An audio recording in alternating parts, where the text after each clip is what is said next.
मित्रांनो, विवाह संस्थेकडे नोंदणी केली किंवा दलालाला पैसे दिले म्हणजेच लग्न जुळतात हा गैरसमज पहिल्यांदा डोक्यातून काढून टाका. लग्नासाठी आपण सर्वांनी मिळून प्रयत्न केले पाहिजे. मराठा लग्न अक्षदा मेंबरसाठी थेट संपर्क, मोफत मध्यस्थी व निवडक परिचय सदर सुरू करत आहे. आजच जॉईन बटनवर क्लिक करून आपली मोफत नोंदणी करा. सर्वांना जय जिजाऊ. लग्नाच्या गोष्टीवर चर्चा करत असताना तुमच्यासाठी हा 2 मिनिटाचा व्हिडिओ, तुम्ही मुलाकडचे असाल किंवा मुलीकडचे असाल तरीही तुमच्यासाठी हा महत्वाचा आहे की ज्या काही फसवणुकीच्या अलीकडच्या काळामध्ये प्रकार वाढलेले आहेत तर ती फसवणूक कुणाचीही होऊ शकते. म्हणजे मुलाचीच फसवणूक होते असं नाही, तर मुलीकडच्यांची सुद्धा फसवणूक होऊ शकते.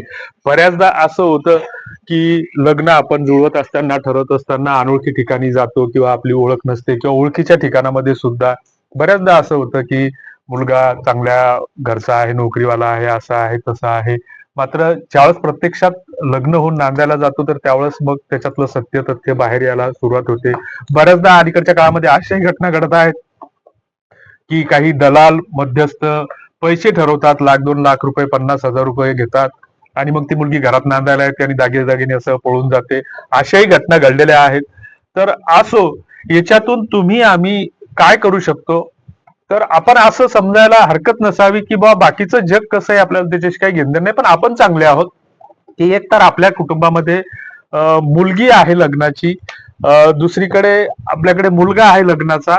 तर पहिल्यांदा आपण हा प्रयत्न केला पाहिजे की शक्यतोवर आपण आपल्या ओळखीत आणि नात्या गोत्यात स्थळ शोधायला प्रयत्न केला पाहिजे. मग बऱ्याचदा असं होतं की बा एखादा आपण काय करतो की आपल्याच एखादा नात्यातला 5-10 एकरावाला शेतकरी असतो, त्याच्याकडे पोटापुरतं कमवण्याचं साधन असतं. मात्र आपल्या अपेक्षा कुठेतरी मुलीकडच्या वाढलेल्या असतात की हे पाहिजे, ते पाहिजे, ते पाहिजे. मग हे चाळत चाळत चाळत असताना मग आपण काय होतं की आपल्याकडं खेड्यात म्हटलं जातं की बा लय चाळून पाणी पिलं शेवटी तोंडात गाळ जायचा, तो गाळच गेला. तर अशातलेही प्रकार होतात की आपण चाळत बसतो आणि मग एखादं चांगलं प्रतिष्ठित देखणं स्थळ बघतो आणि मग नेमकी तिथं आपली फसगत होते. तर हे जे आपल्या वाट्याला जे यायचं असलं तर ते कुठेही येते, गरीबाकडे येते आणि श्रीमंताकडे येतं. आणि आपण जे अलीकडच्या काळामध्ये सुखाचं मूल्यमापन करण्याची जी काही मानसिकता बनवलेली आहे, तर खूप सारी धन दौलत, 7 मजली बिल्डिंग, लय मोठा बँक बॅलन्स असलं म्हणजेच त्या घरामध्ये सुख भेटतं असं मुळीच नसतं. मजुरी करणारे फक्त परस्परावरील प्रेम आणि विश्वासाचं नातं कायम ठेवून जगणारे, सहजीवनाच्या नात्यानं जगणारे पती पत्नी आज सुखी आहेत. ज्या काही पैशाच्या गरजा आहेत, पैशाच्या अडचणी आहेत, तर ते सगळ्याला सारख्या आहेत. मग ज्याला ₹1,50,000 पगार आहे तर त्यालाही घराचे हप्ते फेडता फेडता नाकी न येतात, तर तोही ₹2,000 EMI साठी आमच्यासारख्या कंपन्यांचे फोन उचलत नाहीत. तर ह्या अशा सगळीकडे सार्वत्रिक कंडिशन आहेत. एवढे मोठे जागतिक महासत्ता असलेला देश सुद्धा आपला कर्जाच्या खाईत डुबलेला आहे, अडचणीत जगतो आहे, मरतो आहे. त्याच्यामुळं सुखाचं मूल्यमापन पैशात होत नाही.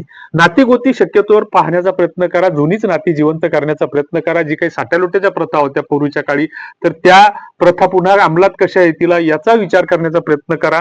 आणि जुन्या नात्यामध्ये मग बऱ्याचदा असं होते की 100त एखादं मग आपली कुठेतरी फसगत होते की आपण आता घरीच भाची देतो आणि मग नेमकं आपल्या बहिणीचं आणि आपल्या मुलीचंच पटत नाही. अशा अपवादात्मक गोष्टी घडत असतात. मात्र तिथं नात्या गोत्यामध्ये कुठेतरी दबाव गट तयार होत असतो. आणि मग आता जे काही कंडिशन आहेत तर आपण काय करायला आलो की बघ अलीकडच्या काळामध्ये नको ते पायंडे आपण निर्माण करत आहोत की जे काही विवाह संस्थेचं पीक आलेलं आहे तर त्याच्या जाहिराती येतात. मग ते म्हणते की चॅटिंग होईल तर डेटिंग होईल, आणि डेटिंग होईल तर तुमचे आमचे पोरं पोरी पळून जातात. पळून जाणारे संसार शेल्यावर जात नसतो. 90% मुलं मुलींची 2 महिन्यात 3 महिन्यात त्याच्या भानगडी पडतात, वितृष्ट निर्माण होतात. एक तर लग्न जुळत नाहीत आणि जुळली तर टिकत नाहीत. कौटुंबिक न्यायालयामध्ये 12 लाखापेक्षा जास्त खटले हे प्रलंबित आहेत. हा खूप चिंतेचा आणि चिंतनाचा विषय आहे. तर त्याच्यासाठी आपण काय करू शकतो की पहिल्यांदा नात्यागोत्याचे पर्याय सांभाळा. ते जर योग्य वाटत नसेल तर मग आपण आपल्या स्वतःच्या लग्नासाठी प्रयत्न करत असताना इतरांची लग्न जुळवण्यासाठी सुद्धा प्रयत्न करा. आपल्या समाजामध्ये बरेच असे काही घटक आहेत की आता मुलांच्या आणि मुलींच्या संख्येमध्ये विसंगती निर्माण झालेली आहे. आणि ती विसंगती निर्माण झालेली असताना मुलींची संख्या कमी आहे आणि मुलांची संख्या जास्त आहे.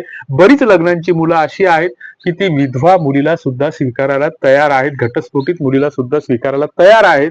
हे 2 लेकराच्या मायला सुद्धा लग्नाचा मुलगा स्वीकारायला, बायको म्हणून स्वीकारायला तयार आहे, अशी परिस्थिती निर्माण झालेली आहे.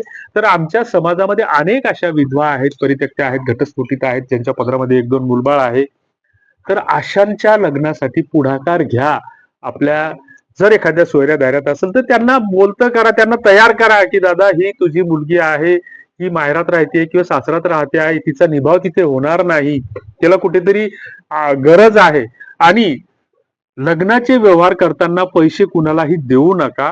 त्याच्यामध्ये एक पर्याय आहे की एखाद्या मुलीसोबत जर आपण लग्न करत असू आणि ते जर आठ घालत असतील तर आपल्याकडे जर शेतकरी असून आपल्याकडे जर 3 एकर शेती असेल तर त्यांना अभिमानानं सांगा की बा एकरभर शेती तुझ्या मुलीच्या नावानं करतो, परंतु रीतसर आपण कोर्टात अग्रीमेंट करू की जोपर्यंत एखादा अपत्य होत नाही किंवा आपल्या लग्नाला 2 वर्ष पूर्ण होत नाही तोपर्यंत या जमिनीवर तुझा अधिकार चालणार नाही, या पैशावर तुझा अधिकार चालणार नाही. असं जर कराल तर फसवणूक होणार नाही. हे कुठेतरी पद्धतीनं करा. तुम्हाला काय वाटतं ते कॉमेंट बॉक्समध्ये नक्की लिहा. धन्यवाद. जय जिजाऊ.